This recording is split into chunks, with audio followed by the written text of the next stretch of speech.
दोस्तों, यदि कोई टैक्स पेयर ऑनलाइन गेम खेलता है, उसका टीडीएस कट जाता है, क्या उसका रिफंड क्लेम कर सकता है असेसमेंट ईयर 25-26 में? जी हाँ दोस्तों, वो ऐसा कर सकता है, लेकिन इसके लिए कुछ रूल हैं जिनका उन्हें ध्यान रखना है, जिसके बारे में इस वीडियो में डिस्कशन करेंगे। तो आप इस वीडियो को अंत तक जरूर देखें और सभी लोगों के साथ शेयर भी करें। रेगुलर अपडेट के लिए C S B Singh YouTube channel subscribe कर लें और नोटिफिकेशन बेल भी प्रेस कर दें। दोस्तों, बहुत से लोग ऑनलाइन गेम खेलते हैं तो उनका टीडीएस काट लिया जाता है गेमिंग कंपनी के द्वारा, प्लेटफॉर्म के द्वारा, जिसके थ्रू के वो इन्वेस्टमेंट करते हैं, गेम खेलते हैं। जैसे कि आप यहाँ पे देख सकते हैं कि यहाँ पे फाइनेंशियली 24-25 के असेसमेंट 25-26 में यहाँ पे टीडीएस काटा गया है। और दोस्तों, किस अमाउंट पे टीडीएस काटा गया है वो भी यहाँ पे आ रहा है। तो क्या दोस्तों, आपको इसे टैक्स के लिए ऑफर करना है? क्या आप टीडीएस का रिफंड क्लेम कर सकते हैं? जी हाँ दोस्तों, आप ऐसा कर सकते हैं, लेकिन दोस्तों इसके लिए रूल दिए गए हैं इनकम टैक्स एक्ट में कि आपको नेट विनिंग कैलकुलेट करनी है, उसके अकॉर्डिंग आपको अपनी इनकम टैक्स रिटर्न में उसे ऑफर करना होता है। तो यहाँ पे जो 26 ईयर्स में अमाउंट पेड आ रहा है, ये रेलेवेंट नहीं रहता है इनकम टैक्स की रिटर्न को फाइल करने के लिए। तो इसके लिए आपको रूल के अकॉर्डिंग जो नेट विनिंग है वो निकालनी होती है। चलिए दोस्तों, हम आपको समझा देते हैं कि लास्ट ईयर भी ऐसा ही केस था जहाँ पे कि टैक्स पेयर का टीडीएस कटा था, तो उसका रिफंड भी आ गया है। तो नेट विनिंग क्या होती है और इसे कैसे कैलकुलेट किया जाता है, इसके बारे में भी डिस्कशन करेंगे। दोस्तों, ये लास्ट ईयर का 26 ईयर्स फॉर्म, यहाँ पे आप देख सकते हैं टैक्स पेयर का टीडीएस कटा था और यहाँ पे जिस अमाउंट पे टीडीएस कटा था वो भी यहाँ पे दिया गया है। लेकिन दोस्तों, यहाँ पे आपको ध्यान रखना है कि जो अमाउंट आ रहा है ये एक्चुअली में नेट विनिंग नहीं है, ये वो अमाउंट है जिसके ऊपर के टीडीएस काटा गया है। लेकिन नेट विनिंग के लिए आपको कुछ कैलकुलेशन करनी होती हैं जो कि इनकम टैक्स के रूल में दी गई हैं। चलिए हम आपको फॉर्मूला दिखा देते हैं जिसके अकॉर्डिंग के कैलकुलेशन की जाती हैं और आपको नेट विनिंग पूरे साल की कैसे निकालनी है 1 अप्रैल से 31 मार्च तक के लिए। दोस्तों, यह है रूल 133 जो कि दिया गया है, यदि आपको ऑनलाइन गेम से विनिंग होती है तो उस केस में कैलकुलेशन कैसे करनी होती है। दोस्तों, इस केस में जब टीडीएस काटा जाता है तो उसके रूल अलग हैं और जब इनकम टैक्स के लिए ऑफर करनी है तो उसके लिए रूल अलग हैं। दोस्तों, जब आप फर्स्ट टाइम विड्रॉ करेंगे ऑनलाइन गेमिंग कंपनी से अमाउंट को तो ही टीडीएस काटा जाएगा। यदि आप विड्रॉ नहीं कर रहे हैं तो टीडीएस नहीं काटा जाएगा। जैसे कि यहाँ पे बताया गया है कि जो भी आप अमाउंट विड्रॉ करेंगे उसमें से जो नॉन टैक्सेबल डिपॉजिट है वो लेस कर दिए जाएंगे, यानी कि जो अपना पैसा जमा कराया हुआ है और जो ओपनिंग बैलेंस है अकाउंट में वो लेस करके टीडीएस काटा जाएगा। उसके बाद जब आप सेकंड टाइम विड्रॉ कर रहे हैं तो फिर से सेम फॉर्मूला रिपीट किया जाएगा और जो पहले टीडीएस काट लिया गया अमाउंट कंसिडर कर लिया गया है उसे लेस कर दिया जाएगा, जैसे कि आप यहाँ पे देख सकते हैं। तो इसी प्रकार हर बार टीडीएस काट लिया जाता है। लेकिन दोस्तों, at the end of the financial year जो फॉर्मूला है वो चेंज हो जाता है, क्योंकि इस केस में जो अपना अमाउंट विड्रॉ किया है उसे ऐड किया जाएगा और उसके अलावा क्लोजिंग बैलेंस जो है उसे ऐड किया जाएगा। उसमें से जो नॉन टैक्सेबल डिपॉजिट आपने किए हैं पूरे फाइनेंशियल ईयर में अकाउंट में पैसा आपने जमा किया है वो लेस कर दिया जाता है। इसके अलावा जो ओपनिंग बैलेंस है beginning of the financial year वो लेस किया जाता है। तो इस प्रकार आपका जो बैलेंस है वो आ जाता है जिसके ऊपर के नेट विनिंग देखी जाती है।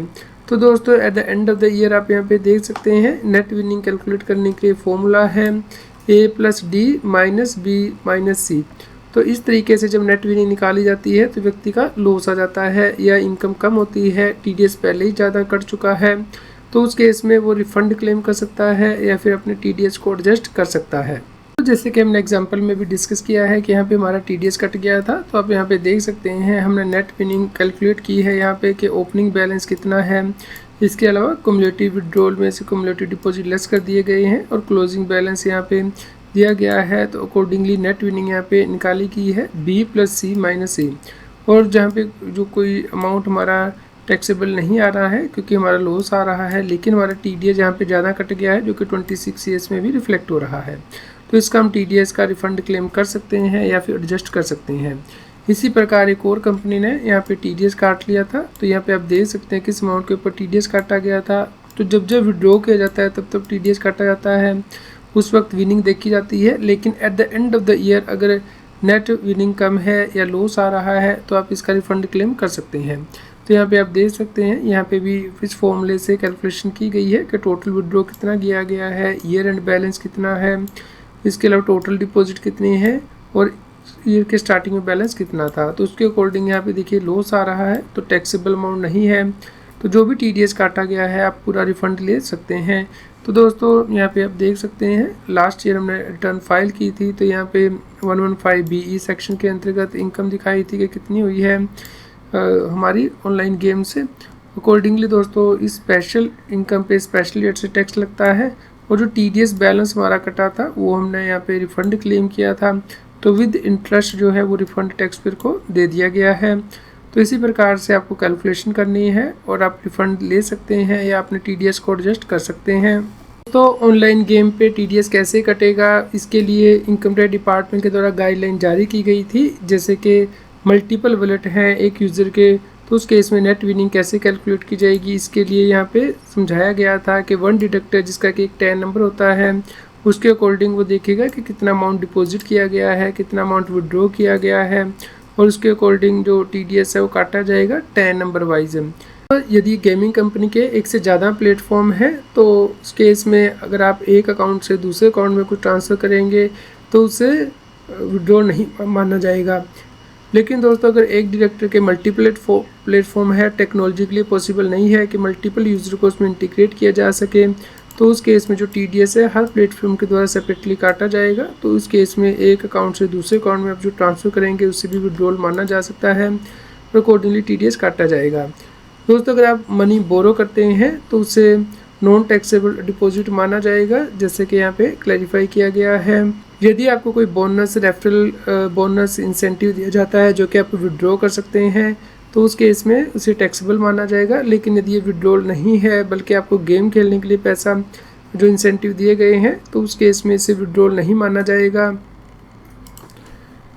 दोस्तों इसके लिए आप ये डिटेल्ड इंस्ट्रक्शंस जो इनकम टैक्स डिपार्टमेंट के द्वारा दी गई हैं इन्हें रेफ़र कर सकते हैं। तो आपको इंश्योर करना है कि इसके अकॉर्डिंग ही आपको जो TDS की कैलकुलेशन है वो करनी है, और आप रिफ़ंड क्लेम कर सकते हैं यदि आपकी टैक्सेबल इनकम कम है, नेट विनिंग कम है और TDS ज़्यादा अमाउंट पे काटा गया है।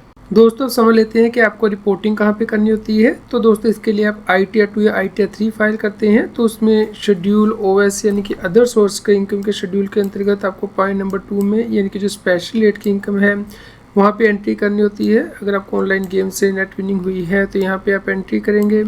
तो दोस्तों इसके ऊपर स्पेशल रेट से टैक्स लगेगा। तो शेड्यूल SI आप देखेंगे यानी कि स्पेशल इनकम का शेड्यूल, तो ऑनलाइन गेम के ऊपर 30% जो टैक्स है आ जाएगा। जो भी आपने फिगर अदर शेड्यूल के इस पॉइंट में भरी है उसके ऊपर 30% टैक्स कैलकुलेट हो जाएगा। और इसका दोस्तों आपको डेट वाइज ब्रेकअप भी देना होता है कि कितनी इनकम आपको अक्री हुई है ऑनलाइन गेम के केस में up to 15 June, from 16 June to 15 September, from 16 September to 15 December, 16 December to 15 March and from 16 March to 31 March. तो इसलिए दोस्तों आप ये ब्रेकअप सही दें ताकि आप सही इनकम को रिपोर्ट करें। उम्मीद करते हैं दोस्तों आपके लिए न्यूज़ यूज़फुल रही होगी। तो इसी प्रकार के रेगुलर अपडेट के लिए आप हमारे व्हाट्सएप चैनल को सब्सक्राइब कर लें। QR कोड स्क्रीन पे भी दिया गया है और लिंक कमेंट में पिन किया गया है ताकि आपको इनकम टैक्स के रेगुलर अपडेट आपके मोबाइल पे ही मिलते रहें। इनकम टैक्स की और अधिक जानकारी के लिए आप CS Satbir Singh YouTube channel पे जाके प्लेलिस्ट में जाके टॉपिक वाइज प्लेलिस्ट देख सकते हैं कि इनकम टैक्स में कौन से नए बदलाव हो रहे हैं, जैसे कि इनकम टैक्स अपडेट के अंतर्गत या फिर डायरेक्ट टैक्स कोड के अंतर्गत। रेगुलर टैक्स अपडेट के लिए इस चैनल को सब्सक्राइब करें। आप हमें Telegram app CS Satbir Singh टैक्सिल पे ज्वाइन कर सकते हैं ताकि आप GST और इनकम टैक्स के रेगुलर अपडेट अपने मोबाइल पर ही प्राप्त कर सकें।